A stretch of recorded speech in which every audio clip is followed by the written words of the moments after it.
freaking fast. What's gold doing though? What do we got going on here, guys? Yes, we popped out of the top. That's what we were looking for. Popped out of the top of that range. For any of you guys that saw me draw up that range, obviously what I was hoping for was a big rejection, which I guess we kind of got, but I had an idea that we would probably trade in this range. That's why I put the box on, but I was hoping that we would reject. Here, I'm going to pull this over. I was hoping that we would reject once we came up to either the 0.5 or the fill of this wick, because we had no top wick on this candle. So that was the original setup, that it was never an entry. Okay, so we had a setup with no entry. So what do? You don't take the trade, right? So we never took it, but that was the original theory behind this. So if you go to the 30, right, you had no top wick. This candle came up, put a top wick. After putting a bottom wick, it came down first. Put this wick on, put a top wick. So what we were looking for was a break of those lows to push down.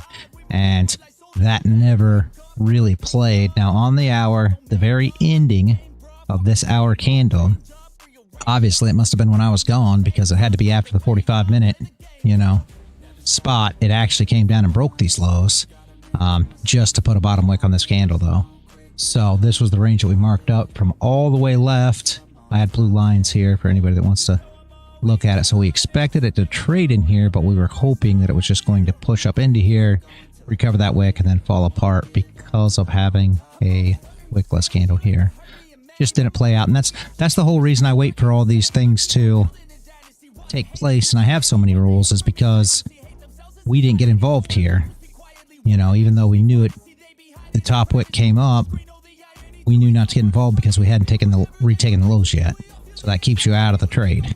So that's a huge part of trading as well, as when not to trade, right? You want to make sure that you don't take trades that aren't, good trades. So even though I put a P&L on here, or a trade markup, or whatever you want to call it, I guess I don't know if you call it a P&L. I don't even know what those things are called. But anyways, I set up the trade.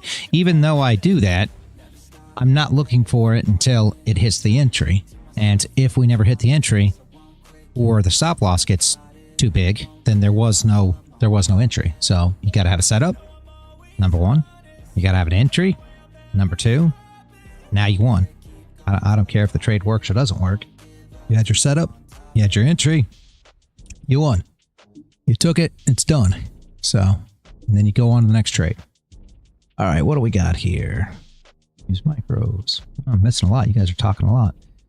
Yeah, that's his name. I think he is still active. Yeah, I saw, yes, he posted some videos on YouTube the other day. I didn't look at it, but they were calling out some Bitcoin stuff. I saw Sonny the other day. Could you explain us all your rules before actually you decide to take a trade? Yeah. Yeah, everybody knows. Sushi Group. And someone else who then invited me to here. Yeah, Jeff, I don't know where I don't know how you got here. There's a lot of people that I don't know how they got here. I remember it was in Trading Labs Discord server. It was on general chat. Flow was advertising, and I saw invite to this server, and I decided to join. Oh wow. So let's see. Let's look at this. Let's say that this is a range, Jeff. Right. Let's just say we're trading below right here. Hopefully nothing happens as we're trading this, but say we're trading below. We came up into here. Got a candle close.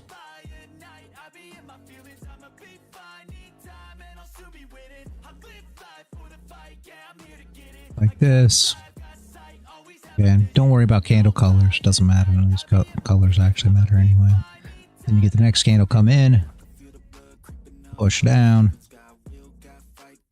and then flip. So essentially, again, these aren't conducive to exactly what each of these. Whoops. what each of these candles actual, you know, size would be. I'm just putting the candles in. So that's, hey King, so that's what you're looking for. And essentially what you'd be doing is entering here at the flip of this candle, putting your stop loss. So it would look exactly like this.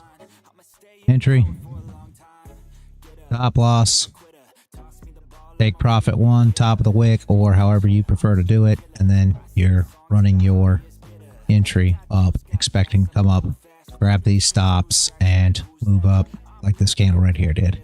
So essentially that's what you're looking for, which this here wasn't a bad entry, honestly, for a long, to grab this wick. The problem that we have, see, you closed above, this would be your top wick, so on a higher time frame. So you could have took this as a play right here if you wanted a down wick and then a flip back up, but we're so far up, but it's continuing to go, so it doesn't matter. You see what I'm saying? So that would be the actual entry graph, and then you're expecting to, you know, do this number, you have a top wick,